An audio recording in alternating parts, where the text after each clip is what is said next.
Welcome to another Smokebox for BREALTV. I'm Dr. Green Thumb, aka Be Real. What is poppin'? I got my man, my family, the Alchemist in the motherfucking box. What's cracking? How are you, brother? Good to have you back in the box. Let's, we have some. I believe this is Tropical Lotto right here on a funky field tip that our boy Pedro rolled up. You know what I'm saying? We got E-Zone and DJ Nels back there. What up, brother, man? Good. What's up, brother? How are you? Alchemist, one of my this. favorites. What's poppin', brother? Like, you know, you maintain to keep busy.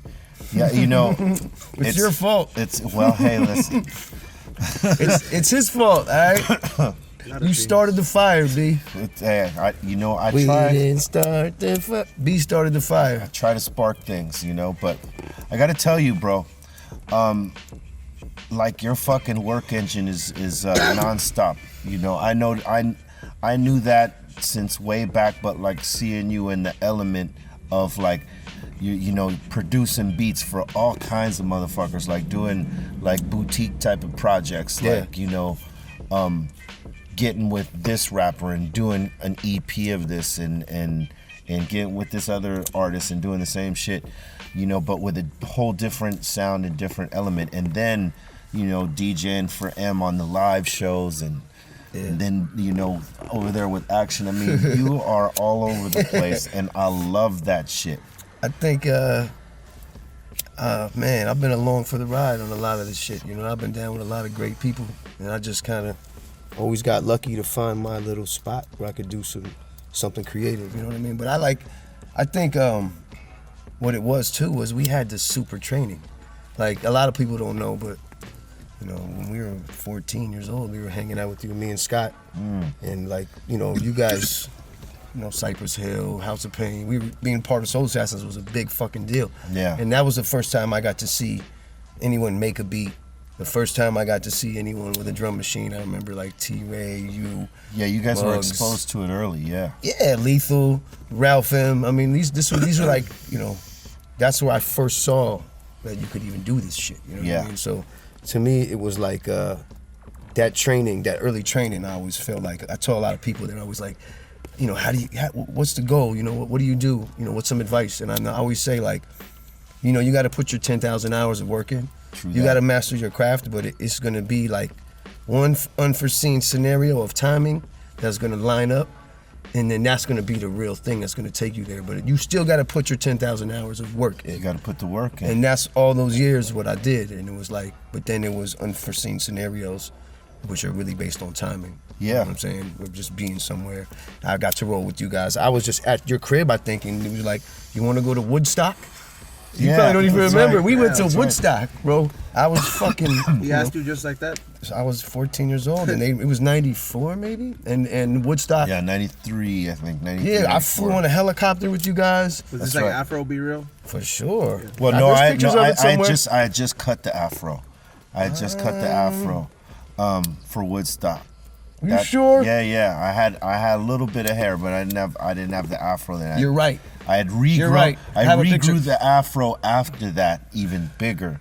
But that's right. That was you had cut it that time. Yeah. But that was a timing thing. I always say, like, just random instances like that. You know, like hanging out at B's crib. I remember one day.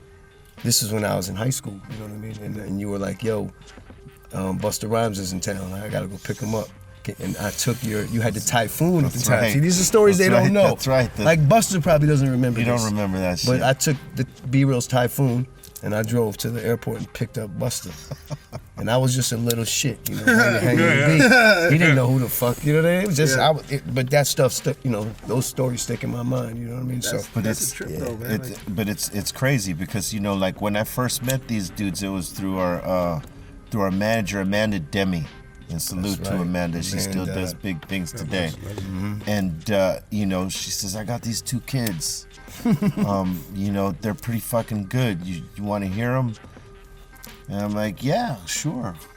You know, it turns out to be Al and Scott. And, like, this dude had bar work at like 13, 14 years old. and I was very impressed. It was like a very Grand Poobah-ish type MC, of fucking, flow, but very high pitched voice with the high pitched voice and the wordplay. But that's what I was like, yeah, we could definitely fuck with these guys, man. Let's do something. And that started the relationship between, Al and Scott and us in Soul Assassins, and us bringing them up. Yeah. And, Scott eventually went over to the movies, which, I think that's something that it was meant to be. We all thought that was his lineage, his father being James Caan. Rap wasn't enough for him. He needed that scream, man, to capture his charisma. What you did was unlike most motherfuckers would have did. Motherfuckers, probably would have tried to get in still rapping. Yeah. And you had it at an early age, but you said, you know what, fuck that. I'm gonna flip the dynamic and I'm gonna learn how to produce. Yeah. And you started on the ASR if I'm not mistaken. That's right. And good old ASR. You fucking learn the ins and outs of that, and then eventually developing your own sound. It took time, but I think it was a good thing to be around all you guys to see how to do it. And I remember Lethal took me to Guitar Center, and I wanted to buy the SP because everybody had the SP12. He's like, just buy this. This is some different thing. It looked like a keyboard. I didn't play piano, but he just said, trust me, it does the same thing. And that's kind of how I developed my style with that ASR 10, which was basically a sampler that does the same thing as a lot of the other machines. It just has keyboards.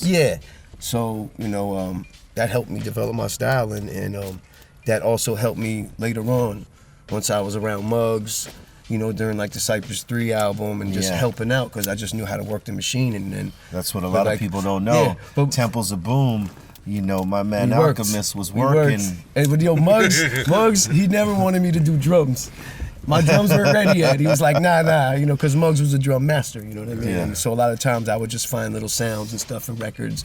And I was such a young Jedi that it was like, it all made sense. Because it was like, Muggs, B were the ones that would put me on. The first real big record I ever did was a remix for Tequila Sunrise, which featured Fat Joe. Yeah. And that was a big deal for me.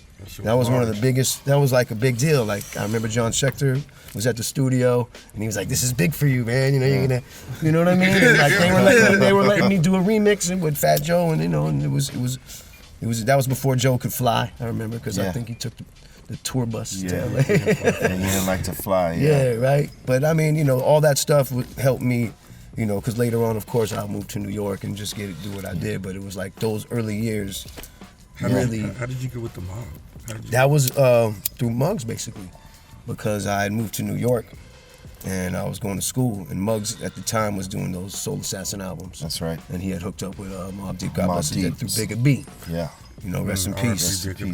Rest in peace, Bigger B and Word up. Like Bigger B was the man. The man. He was the glue on the West Coast. Yeah, he's the reason when I was a kid I saw all my favorite hip hop acts. Like no one was bringing those Unity. guys out. No. Unity. Yeah. No one was bringing. You know what I'm saying? And so, Orlando. Shout out to Orlando. Shout out to Chase. Like these are OGs. Yeah, and Bigger because he was so instrumental with Loud. Yeah. Muggs was working with him, and he helped connect Muggs with Mobb. Yeah. So when I moved to New York, Muggs had met the infamous Mobb, which were like Mobb Deep's homies. Yeah.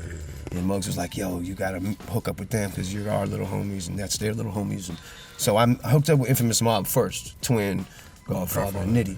Yeah. And then they brought me to Mobb Deep, and I was out in New York just kind of doing my thing, and I always had the Soul Assassin ring on. Yeah. Like I still represented Soul Assassins, but they just were like, they saw a young kid out there doing his shit. Hey, you've been doing this since like 14, right? So at what age did you start developing your tolerance? I figured if I was kicking it with B-Roll, I was 14. That's a whole, we can do a whole,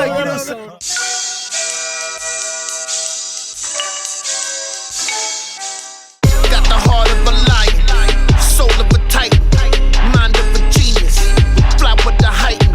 All your senses is senseless, resistant, relentless. It's what they call you when your grind is endless. Let's get this. They say I'm psycho, I move weight like lipo. Got a big crib like Michael, out the window with a rifle. My wrist game on light show. I'm backstage with white hoes. I got pre-rolls in that red cup. That's key lime, don't like those. Got a full pack and we move that.